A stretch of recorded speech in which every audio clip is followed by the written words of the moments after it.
Welcome to ప్రజాప్రతినిధి news.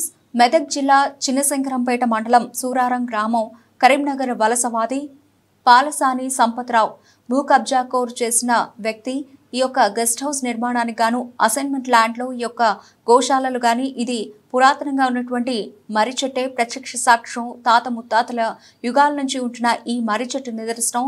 దళితుల భూముల్లో ఫామ్ హౌస్ లో తలసాని సంపత్రావు బాగోతో తమ దళితుల భూములు దళితులకే దక్కాలి, తమ భూములు తమకే దక్కాలి. ఇప్పటికైనా స్థానిక ఎమ్మెల్యే స్పందించి ముఖ్యమంత్రి దృష్టికి తీసుకెళ్లి దళితుల భూములను దళితులకు ఇచ్చే విధంగా న్యాయం చేయాలని కోరుతున్నారు. ఉమ్మడి ఆంధ్రప్రదేశ్, తెలంగాణ రాష్ట్ర వ్యాప్తంగా కాంగ్రెస్, టీడీపీ, బీఆర్ఎస్ భూమి లేని ఎస్సీ, ఎస్టీ, బీసీ మైనార్టీలకు కులాలకు అతీతంగా ప్రభుత్వ పథకాల కింద పేదలకు భూములు పంపిణీ చేశారు. భూములతో పాటు సరైన నీటి వసతులు లేక భూములు పడావుగా ఉన్నవి నీటి వసతులు కల్పించి సాగులోకి తీసుకురావాలని అసైన్డ్ భూముల పోరాట సమితి రాష్ట్ర కన్వీనర్ మాసాయిపేట శివరాజ్ ముత్యాల సంయుక్తంగా ప్రభుత్వాన్ని డిమాండ్ చేశారు.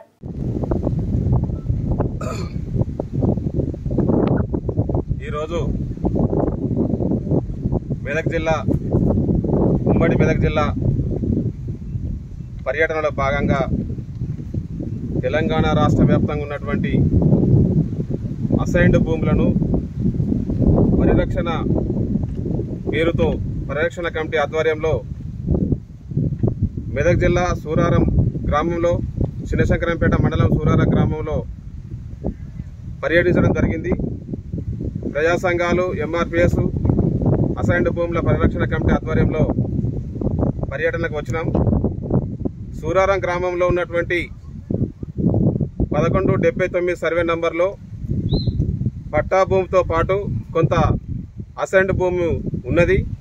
ఆ భూమిలో ప్రభుత్వ స్కీముల కింద ఇచ్చినటువంటి రైతులకు భూములు ఉన్నాయి. అవిటి భూములను సారవంతంగా సాగు చేసుకునే పరిస్థితిలో ఉన్నటువంటి భూములను ఏదో ఇబ్బంది పడి పేద రైతులు, దళితులు, ఎస్సీ, ఎస్టీ, బీసీలు ఉన్నటువంటి భూమిలో రియల్ ఎస్టేట్ వ్యాపారులు, కొందరు దళారులు భూములను అద్దెకు తీసుకుంటామని, లీజుకు తీసుకుంటామని, రైలుకు తీసుకుంటామని చెప్పేసి కౌలుకు తీసుకుంటామనే పేరు మీద భూముల్లోకి అన్యకృతం చేసి వాళ్ళ అత్యవసరాల కోసము, ఆరోగ్యాలు బాగలేకపోతే ఇంకెందుకు అవసరాల నిమిత్తం కోసం వాళ్ళను డబ్బులు ఎరచూపి ఎకరానికి 10,000, 20,000, 30,000, లక్ష, లక్షన్నర, 2 లక్షల దాకా వాళ్ళకి ఇచ్చేసి వాళ్ళు రాసుకున్నటువంటి ఒప్పంద పత్రాలు ఏవైతే ఉన్నాయో ఆ ఒప్పంద పత్రాలను పెట్టుకొని దొంగ సర్టిఫికేట్ తయారు చేసుకొని పీఓటీ కింద భూములను మార్చుకున్నటువంటి పరిస్థితి వెలుగులోకి వచ్చిన సంగతి తెలియజేస్తా ఉన్నాను. ఇక్కడ దాదాపు ఒక 10 మంది రైతులు ఉన్నారు. ఒక 30 ఎకరాల భూమి దాకా అన్యకృతమైన సంగతి ప్రభుత్వానికి తెలియజేసుకోవడానికి మేము ఈ రోజు దళిత సంఘాల తరఫున భూమి అసైన్డ్ భూమి కమిటీ తరఫున రావడం జరిగింది.